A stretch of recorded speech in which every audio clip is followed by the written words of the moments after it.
Side please, side please. মহারানী আসছে, এই যে মহারানী পাতে পড়ে গেল, তার রাজা প্রজারা সবাই এসছে সঙ্গে। ও কি দুর্দান্ত দেখতে হয়েছে। ব্যাস এইবার একটু মাখিয়ে খাওয়া, গরম গরম ভাত আর গরম গরম মাছ। উফ বাবা, একটু ঝোল দিয়ে টেস্ট করবো। দারুন দারুন দারুন। Good afternoon. আজকে এই মাছটা রান্না করব।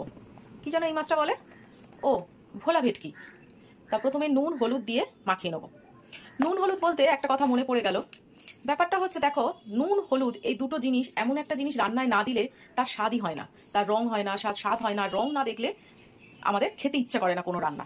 সেই রকমই এখন দেখতে পাচ্ছি ফেসবুকে লাইভ যারা করছে, ক্যাপশনে যদি না লেখে যে ফুলের ভালোবাসা আছে, ততক্ষণে কিন্তু সেই লাইভটাকে কেউ ক্লিক করেও দেখবে না লাইভটা কেমন হচ্ছে। শুধু যদি ক্যাপশনে থাকে অনেক বন্ধু পাবে, তারপরে হয়তো ওয়াচিংয়ে দেখলো, ওয়াচিং তো 8-9 জন, কি বন্ধু দেবে, সঙ্গে সঙ্গে সেখান থেকে জানা পরিচিত না হলে সেখান থেকে বেরিয়ে আসছে। অ্যাকচুয়ালি আমি বুঝতে পারছি না, ফেসবুকে কাজ করাটা যেন সেই মনে হচ্ছে হিংসার পাত্রপাত্রী হয়ে যাচ্ছে আমরা। কেউ কাউকে ফুল দিলে খুব ভালো, আর কেউ কাউকে ফুল না দিলে খুব খারাপ। কেন দিল না, অমুককে কেন দিল, আমাকে কেন দিল না, এই নিয়ে চিন্তা চলে আসে মাথার মধ্যে সবার। কড়াইতে প্রথমে তেল গরম করতে দিয়ে দিয়েছি। যথারীতি তেলের মধ্যে আমি যেটা করি, মাছ উল্টানোর সুবিধার জন্য নুন আর হলুদ দিয়ে দেবো, এতে মাছ উল্টাতে সুবিধা হয়। হ্যাঁ, যেটা বলছিলাম, ব্যাপারটা হচ্ছে কি অবস্থা মানুষের এসে গেছে এখন, ফুল ছাড়া ফেসবুকে কারোর সঙ্গে কোনো সম্পর্ক নেই। ফুল দাও, লাইভ করো, তোমার লাইভে আমি আছি। ফুল ছাড়া তোমার লাইভে কচুর ডিম আছি। পরিষ্কার কথা, পরিষ্কারভাবেই বলছি। কেউ যদি বলে না আমি ফুল পছন্দ করি না, সেটা আমি মানবো না। ফুল সবাই চ্যালেঞ্জ পূরণের জন্য প্রয়োজন হয়, সবারই প্রয়োজন হয়। এবং এখন দেখি ফুল মানে যে কে কটা ফুল দিল, কি ব্যাপার, সবকিছু দেখিয়ে মানুষকে আকৃষ্ট করা। এটা যাকে যেটা আমার বক্তব্য, সেটা হচ্ছে ফেসবুক প্লিজ এই ব্যাপারটা একটু দেখুন। আমাদের মধ্যে সবার মধ্যে যেন একটা হিংসার প্রভাব পড়ে গেছে। ফুল ছাড়া যেন কেউ কাউকে চিনি না। কেন আমরা একে অপরকে এমনি চিনতে পারি না? একে অপরকে তো আমরা এমনিও চিনতে পারি। যাকে আমার মাছগুলো আমি ভাজতে দিয়ে দিয়েছি, এইবারে আমি মশলা করে নেবো। একটা ভাজা হচ্ছে, আর এই পাশে তাড়াতাড়ির জন্য কড়াই গরম করে আমি একটা শুকনো লঙ্কা ফোড়ন দিয়ে দিলাম, আর একটু কালো জিরে ফোড়ন দিলাম।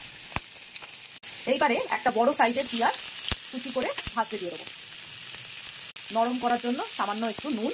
নুন কিন্তু আমি অনেকগুলো ধাপে দিয়েছি বলে সামান্য সামান্য করে নুন দেবো। এবার লাস্টে একদম টেস্ট করে নুনটাকে ঠিক করে দেবো, আর সামান্য একটু হলুদ। এতে খুব তাড়াতাড়ি পেঁয়াজ ভাজা হয়ে যাবে, নরমও হয়ে যাবে। এই পাশে পেঁয়াজটা সুন্দরভাবে ভাজা হচ্ছে, আর এই পাশে একটা পেস্ট করে নেবো। টমেটো, শুকনো লঙ্কা, পেঁয়াজ, রসুন, আর একটুখানি সামান্য, বেশি দিলে তেতো হয়ে যাবে, সামান্য একটু সর্ষে। পেঁয়াজটা প্রায় ভাজা ভাজা হয়ে গেছে। এইবারে আমি একটুখানি, সামান্য একটুখানি চিনি দিয়ে দেবো ব্যালেন্সের জন্য।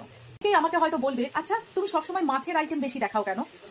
অ্যাকচুয়ালি ব্যাপারটা হচ্ছে, ওই যে একটা গান আছে না, দিল ক্যা করে জব কিসি কো কিসি সে প্যার হো যায়। অ্যাকচুয়ালি আমি বিড়াল। তোমরা হয়তো অনেকেই জানো, আবার অনেকেই বেশিরভাগই জানো না, কিন্তু যারা আমাকে চেনে সবাই জানে আমি বিড়াল।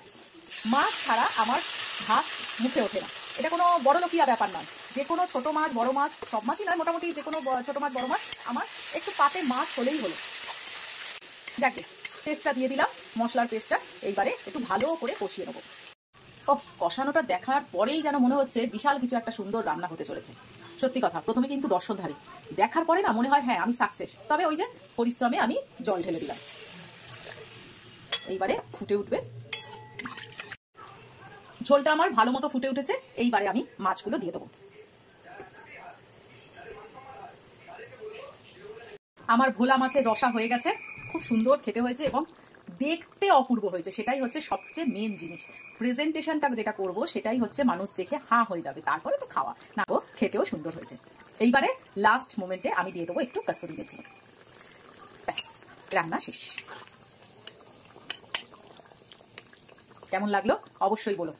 গরম ভাতে পুরো জমে ক্ষীর। তো টাটা।